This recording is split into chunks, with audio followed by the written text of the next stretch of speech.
మంత్రి మీద మంత్రి ఈజ్ ద గవర్నమెంట్. ఆ గవర్నమెంట్ కింద పనిచేసే పోలీసులు గవర్నమెంట్ మీద ఎంక్వైరీ చేస్తారా?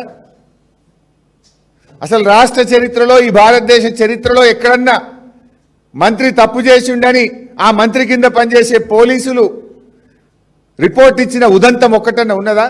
అసలు జరుగుతుందా ఇది?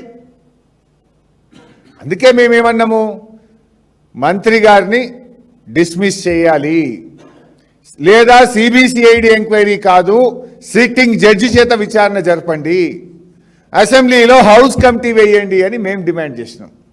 కానీ రేవంత్ రెడ్డి మంత్రిని కాపాడడానికే సిబిసిఐడి ఎంక్వైరీ వేసిండు. మంత్రిని కాపాడడం కోసమే సిబిసిఐడి ఎంక్వైరీ. నిజంగా నీకు చిత్తశుద్ధి ఉంటే మంత్రిని బర్తరఫ్ చేసి సిబిసిఐడి ఎంక్వైరీ చేయి. నిజంగా నీకు చిత్తశుద్ధి ఉంటే హౌస్ కమిటీ అయి సిట్టింగ్ జడ్జితో విచారణ జరిపించు. ఇదంతా కూడా ముఖ్యమంత్రి గారు మంత్రిని కాపాడే ప్రయత్నం. ఇలా ఇందాక మా ప్రశాంత్ గారు కూడా చెప్పారు, రాహుల్ గాంధీ ఏమో పార్లమెంట్లో రోజు జాయింట్ పార్లమెంట్ కమిటీ వేయాలంటాడు, అదాని కుంభకోణాల మీద జాయింట్ పార్లమెంట్ కమిటీ వేయమంటాడు,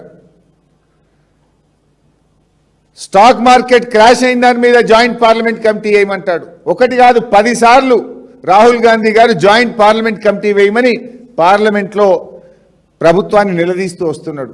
అంటే మీరు చేస్తే ఒప్పు, మేము చేస్తే తప్ప, మీ రాహుల్ గాంధీ అడిగితే ఒప్పు, బీఆర్ఎస్ పార్టీ అడిగితే తప్ప, ఎందుకు ముందుకు వస్తలేవు హౌస్ కమిటీ వేయడానికి? హౌస్ కమిటీ వేస్తే బయటకు వస్తాయి కదా. గతంలో నీ కాంగ్రెస్ పార్టీయే ఆ రోజు ఒగులాపురం మైన్స్ మీద హౌస్ కమిటీ వేసింది కదా మీరు. ఇప్పుడు ఎందుకు భయపడుతున్నారు హౌస్ కమిటీ వేయడానికి? అంటే ఇవాళ మేము ఈ స్కామ్ను బయట పెట్టాం.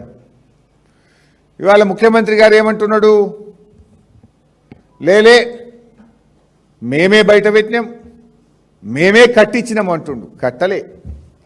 ఇలా ఏ కాంట్రాక్టర్ ఈ రాష్ట్రంలో పనిచేసినా సీనరీస్ ఛార్జెస్ కట్ చేస్తారు.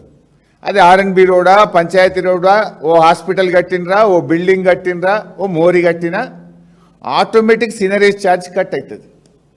పొంగులేటి గారు ఎక్కడనో హెచ్ఎండిసిఎల్లో ఒక కాంట్రాక్ట్ చేస్తే దాంట్లో సీనరీస్ ఛార్జ్ ఆటోమేటిక్గా ప్రతి కాంట్రాక్టర్ బిల్లో కట్ చేసినట్టు దాంట్లో కట్ చేసిండ్రు. దానికి అక్రమ మైనింగ్కు సంబంధం లేదు. అసలు ఫస్ట్ ఆఫ్ ఆల్ ఇల్లీగల్ మైన్కు సీనరేజ్ ఛార్జ్ కట్టుడు ఉంటుందా? మైనే ఇల్లీగలా, దానికి ఫైన్ కట్టుడు ఎక్కడ ఉంటుంది? మీ మైనింగ్ డిపార్ట్మెంటే మంత్రి గారికి 2 షోకాజ్ నోటీసులు ఇచ్చింది, 2 లెటర్లు పొల్యూషన్ కంట్రోల్ బోర్డుకు రాసినారు, పెనాల్టీ 28 లక్షల రూపాయలు వేసినారు. ముందు పెనాల్టీ కట్టినరా మీరు? కట్టే చూపింది. మంత్రి గారికి 28 లక్షల పెనాల్టీ వేసినారు, కట్టినరా? పెనాల్టీ చూపి రేవంత్ రెడ్డి, మేము రికవరీ చేసిన అంటున్నావు కదా. Did you recover the penalty? Show the record. Did you reply to the show cause notice? Show the reply. అసలు లెక్క చేయలేదు. నేనే రాజు, నేనే మంత్రి, వీని షోకాజ్ నోటీస్ నాకెంత, ఇది టిష్యూ పేపర్ లాగా పడేసిండ్రు. 2 సార్లు మైనింగ్ డిపార్ట్మెంట్ షోకాజ్ నోటీస్ ఇస్తే రిప్లై ఇయ్యలేదు, పెనాల్టీ వేస్తే కట్టలేదు. 2 సార్లు పొల్యూషన్ కంట్రోల్ బోర్డుకు యాక్షన్ తీసుకోమని స్వయంగా మైనింగ్ డిపార్ట్మెంట్ లెటర్ రాస్తే మంత్రి మీద యాక్షన్ తీసుకోలేక పొల్యూషన్ కంట్రోల్ బోర్డు సైలెంట్గా ఉన్నది తప్ప యాక్షన్ తీసుకోలేదు. This is clear.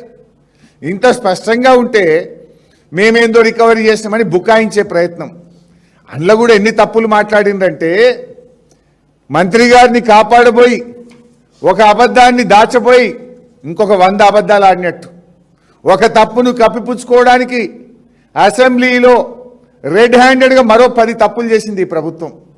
ఓపెన్గా దొరికిపోయింది.